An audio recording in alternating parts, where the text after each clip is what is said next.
북한 리스크 등의 영향으로 증시가 조정을 보이는 가운데 배당주가 신투자 대안으로 떠오르고 있습니다. 배당주 펀드가 최근 3개월간 1조 원이 넘는 뭉칫돈을 끌어모으고 있는데요. 배당주 투자의 전망과 투자 시 주의점은 무엇인지 유지은 대표와 짚어보겠습니다. 대표님 안녕하십니까? 안녕하세요. 네, 북한 핵실험 등 지정학적 리스크도 있고요. 또 연준의 통화 긴축 등 변수가 겹치면서 코스피가 연일 하락세를 나타내고 있거든요. 그런데 이런 상황에서 배당주가 유리하다라는 분석이 나오는데요. 어떻습니까? 네, 코스피 지수가 주춤하는 가운데 이 호실적을 보인 기업들이 전례 없이 중간 배당을 대폭 확대하면서 이 배당주의 시선이 쏠리고 있습니다. 네. 이 주식시장이 상승기일 때는 배당 수익률보다 주가 상승에 대한 기대감이 훨씬 더 높기 때문에 이 배당 투자 조금 등한시하기 마련이었는데요. 그렇지만 이 주가가 횡보장세일 때는 얘기가 좀 달라지죠. 네, 그러면서 결산 배당 못지않게 중간 분기 배당에 대한 관심도 뜨겁게 달아오르고 있는데요. 네. 이 중간 배당을 1년에 2번, 분기 배당 1년에 4번까지 주주들에게 이익을 환원해 주는 것입니다. 이 배당 자체가 기업의 이익을 주주들에게 돌려주는 것이다 보니까 실적이 우량한 기업만이 할 수 있는데요. 특히 올해는 코스피 순이익이 작년보다 47% 정도 늘어날 것으로 예상하는 만큼 이익 증가에 기반한 배당 확대 기대해 볼 만합니다. 뭐 배당이 주가 상승률과도 밀접한 관계가 있다던데요?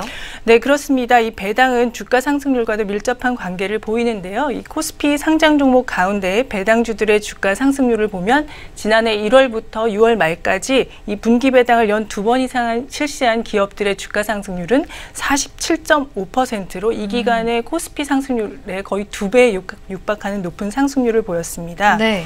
이 최근에 주주이익에 관한 사회적 관심이 높아지고 있고 또 중간 분기 배당을 새롭게 도입하거나 그 횟수를 늘리는 기업들이 많아지고 있어서 네네. 이 같은 추세는 계속해서 이어질 것으로 보이고 이 배당주 투자에 관한 관심 한번 가져볼 만한 좋은 기회라고 생각합니다. 그렇다면 올해 상반기 코스피 시장에서 중간 분기 배당 규모가 어땠습니까? 실제로 많이 늘었습니까?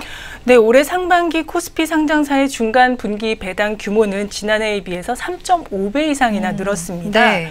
물론 이 코스피의 대장주인 삼성전자가 중간 배당을 1조 9천억 넘게 한 그 영향이 크긴 했지만요. 네. 상반기 코스피 시장의 중간 그 배당한 기업들은 모두 28개사 3조 2,500억 원으로 나타났고요. 네. 작년 그 9,200억 원에 비해서는 크게 늘어난 수치이죠. 이 삼성전자의 그 배당 규모를 제외하더라도 네. 나머지 기업들의 배당 규모도 42%나 증가했습니다. 네. 특히 중간 분기 배당제를 도입한 회사들이 전체 상장사의 한 47% 정도에 이르는 것으로 집계가 됐는데요. 이 주주 환원 정책에 대한 사회적 관심 높아지고 있어서 더 많은 기업들이 도입할 것으로 전망됩니다. 뭐 제가 근데 가을에는 배당주에 투자를 해야 된다라는 말을 들어본 적이 있는데요. 네. 흔히 저희가 배당이라고 말하면 연말에 하는 연말 배당을 흔히 그렇죠. 생각하기가 쉬운데 이렇게 9월 특히 가을에 배당주가 뜨는 이유가 뭘까요?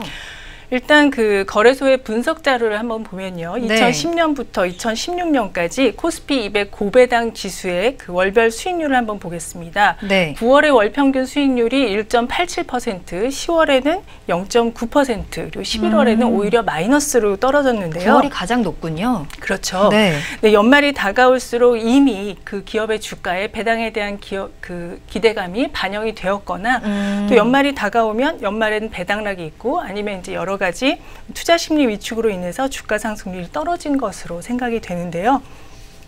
연말 배당주 투자에 관심 있는 투자자라면은 9월에 선투자하는 것이 이 주가에 대한 상승과 배당 차익을 동시에 누리게 돼서 유리할 수 있다 이렇게 생각이 됩니다.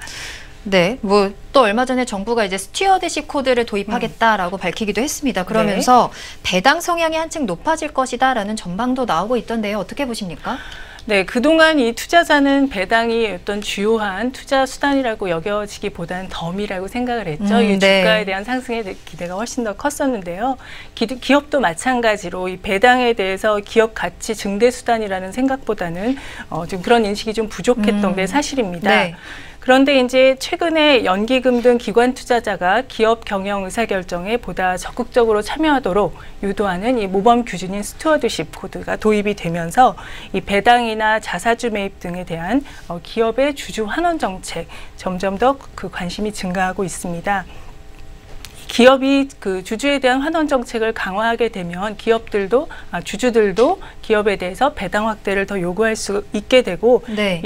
이렇게 되면 배당이 늘어나는 효과가 있기 때문에 배당주에는 긍정적이라고 볼 수 있고요. 또 많은 기업들이 또 이러한 제도를 확대 기조를 유지할 것으로 전망되고 있습니다.